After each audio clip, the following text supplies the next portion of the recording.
就把我当老婆了。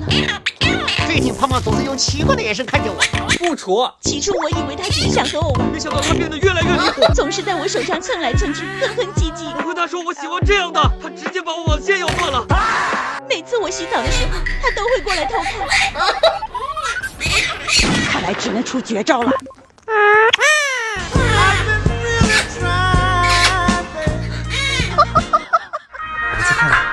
睡觉了，还玩手机。